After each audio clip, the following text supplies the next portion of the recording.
نن مسرت شدی ټایم اکرونیمز وغیره همدا شاید ډیسټنس ولوم ټایم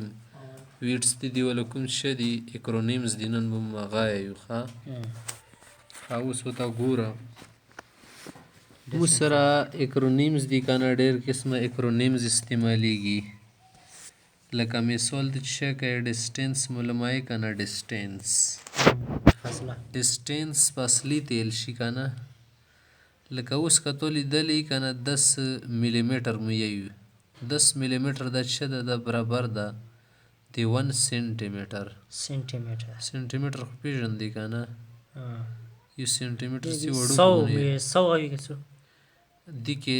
10 ملي میټر وي 10 میټر وي 10 میټر به 10 میټر کې به ملي میټر لکه 10 ملي میټر تر واخلې کنه دینه صرف یو سنټي میټر جوړیږي که بیا ته داسې چاله کې سنټي میټر راواخلې نه سنټي میټر کله لاس دانې کې کنه یو نه ډیسي میټر جوړیږي ډیسي میټر غاټ شو کنه ونه صحیح ده بیا ډیسي میټر څه کله لاس راواخلې بیا ونه 1 میټر جوړیږي مو سیری دا شی سل میټر ده بیا څه کله لاس میټر راواخلې دینه به یو ډیکي میټر جوړیږي یو ډیسي میټر وی کنه ځون ته شاید یو ډیکي میټر ده غاټ صحیح ده بیا څه کله د 10 ډیکي میټر کې کنه دینه شي جوړیږي یو هیکټومیټر جوړیږي صحیح ده بیا دغه 10 هیکټومیټر کې یو کیلومیټر ونه جوړیږي کیلومیټر غاټ شو کنه خپل مسرت شده والوم ده والوم چې تل شي حجم تل شي حجم دی وسیله غفي بډای چې سره ځونی څنګه تل کله یو څه 10 ملي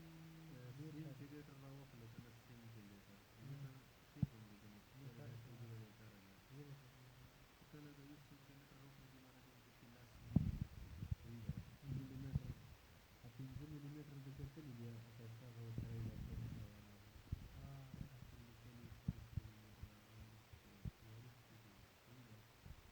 بیا څه کله د چالو کې کنه لاس سنټیمیټر راوخلې کنه دینه به یو ډیسیمیټر جوړیږي دغه لاس ډیسیمیټر راوخلې دینه به یو میټر جوړیږي خالي سیله د تاسو سره دغه یو میټر باندې سره سره ولسوي هغه څنګه ملي خپل ځل یا سره د تاسو سره کله لاس میټر راوخلې کنه دینه به یو ډیسیمیټر جوړیږي ډیکي غاټ لاس ډیکي میټر راوخلې بیا ونه یو هیکټومیټر جوړیږي هیکټومیټر ونه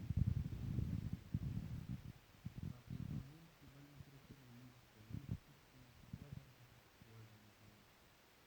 کله 20 سنټي ګرام راوخلې کنه دې لاس ګرام 10 ملي ګرام معروف یې کنه صحیح ده دا د لاس ګرام کې ولا پیژنې د لاس ملي ګرام څه باور وزنونه سنټي ګرام ملي ګرام لکه لاس سنټي ګرام راوخلې کنه ډېر مثلا یو ډیسي ګرام دی یو ډیسي ګرام لکه ځان ته څه راوخلې لاس ګرام